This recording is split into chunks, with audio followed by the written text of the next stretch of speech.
डेरिव्हेटिव्हचा geometrical meaning काय आहे आणि इन्व्हर्स फंक्शनचा डेरिव्हेटिव्ह कसा काढतात ते आज आपण स्टडी करणार आहोत. तर चला सुरुवात करूयात geometrical meaning and derivative of inverse फंक्शन्सला. Geometrically derivative is the slope of tangent line. It measures the instantaneous rate of change of a function at that point. A positive derivative means a function is increasing and a negative derivative means the function is decreasing.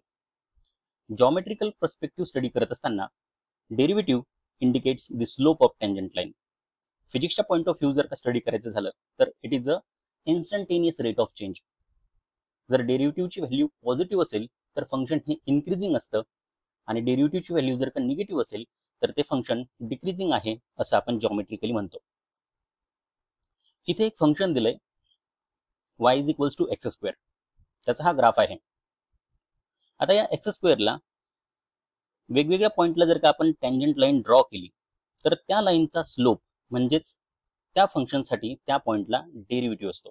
समजा x is equals to 1 या पॉइंटला जर का आपण ही tangent line draw केली तर त्या ठिकाणी ह्या टँजंट लाईनचा स्लोप येतो 2 आणि स्लोप म्हणजेच derivative of a function at that point. Same असंच x इज इक्वल्स टू -1 या ठिकाणी जर का आपण टँजंट लाईन ड्रॉ केली आणि तिथे जर का स्लोप मेजर केला तर तो येतो -2. तर अशाच पद्धतीनं डेरिव्हेटिव्ह हा स्लोप ऑफ टँजंट लाईन असतो. डिफरंट पॉइंटला डिफरंट स्लोप आपल्याला मिळतात. त्या पॉइंटला आपण त्या फंक्शनचा डेरिव्हेटिव्ह आहे असं म्हणतो. ओके, नेक्स्ट नॉलेज चेक करूयात. इथे फर्स्ट क्वेश्चन असा आहे, if a function is decreasing at x is equals to 5 what can you say about its derivative f dash of 5.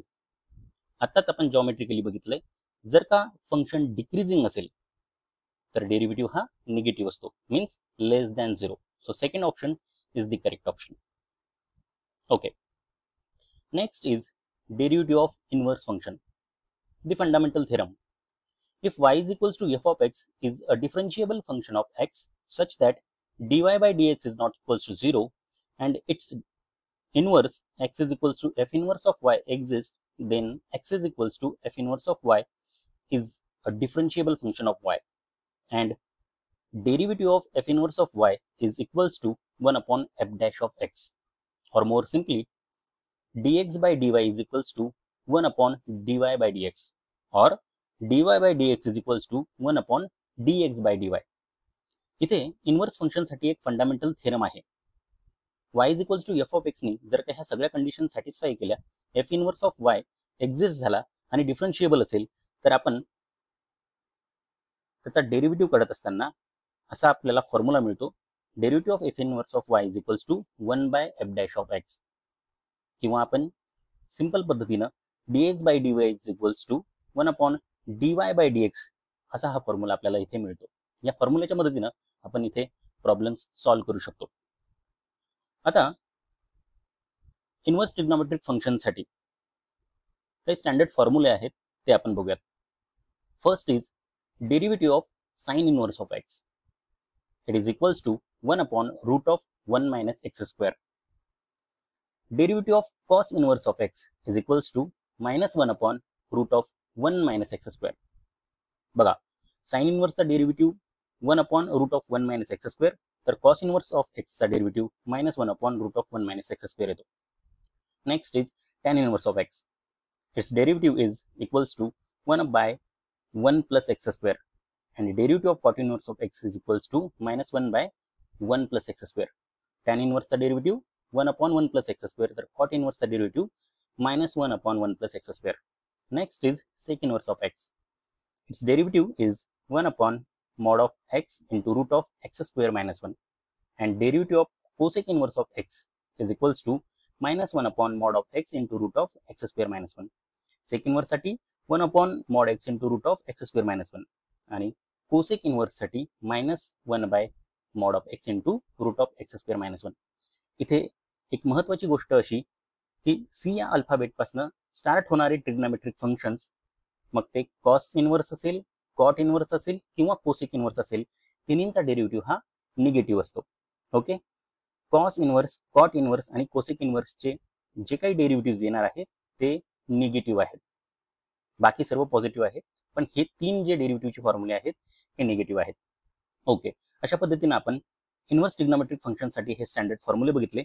पुढे जाऊयात आणि एक्झाम्पल स्टडी करूयात. Inverse trigonometric function with chain rule. Let's find the derivative of y is equals to sine inverse of x square. Step first, identify outer and inner function. First we substitute u is equals to x square. Then we get y is equals to sine inverse of u. This is first step. Next step is differentiate the outer function. So we take differentiation of sine inverse of u and it is equals to 1 by root of 1 minus u square. Next step, differentiate inner function.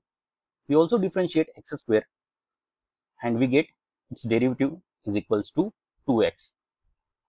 Next, now we combine these two derivatives with the help of chain rule. So dy by dx is equals to dy by du into du by dx. This is the formula. So we get here 1 by root of 1 minus x square square into 2x. ठीक आहे, इथे u ची value जी आहे ती x square होती, ती substitute केली, त्यामुळे dy by dx काय मिळाला 1 by root of 1 minus x square square into x square चा जो डेरिव्हेटिव्ह आहे तो मल्टिप्लिकेशन मध्ये आला 2x. Okay, now we simplify this and the final answer is 2x divided by root of 1 minus x to the power 4. ठीक आहे, अशा पद्धतीने आपण y is equals to sin inverse of x square जो दिलेला होता त्याला डिफरन्शिएट केलं. याला डिफरन्शिएट करत असताना आपण इन्व्हर्स ट्रिग्नोमेट्रिक फंक्शनचा फॉर्म्युला अप्लाय केला आणि चेन रूलनी याचा आन्सर फाइंड आउट केला. ओके, अशा पद्धतीने आपण अजून अशा टाइपचे एक्झाम्पल्स सोडवू शकतो. नॉलेज टेस्ट कडे येऊयात. इथे सेकंड क्वेश्चन आहे, find the derivative of y is equals to tan inverse of x cube. Same अशाच पद्धतीने जसं आपण साइन इनवर्स साठी केलंय, tan इनवर्स साठी जर का आपण डेरिव्हेटिव्ह फाइंड करायचं ठरवलं तर याचा जो फॉर्म्युला आहे तो 1/1 प्लस x स्क्वेअर आहे. इथे x स्क्वेअरच्या जागी x क्यूब येईल, म्हणून 1/1 प्लस x क्यूब स्क्वेअर म्हणजे x रेस टू 6 होईल तिथे. आणि हा जो x क्यूब आहे त्याचा डेरिव्हेटिव्ह सुद्धा मल्टिप्लाय करेल, तो येईल 3x square. So 3x square divided by 1 plus x raised to 6 is the answer, and this is the third option. Okay, third option is the correct option.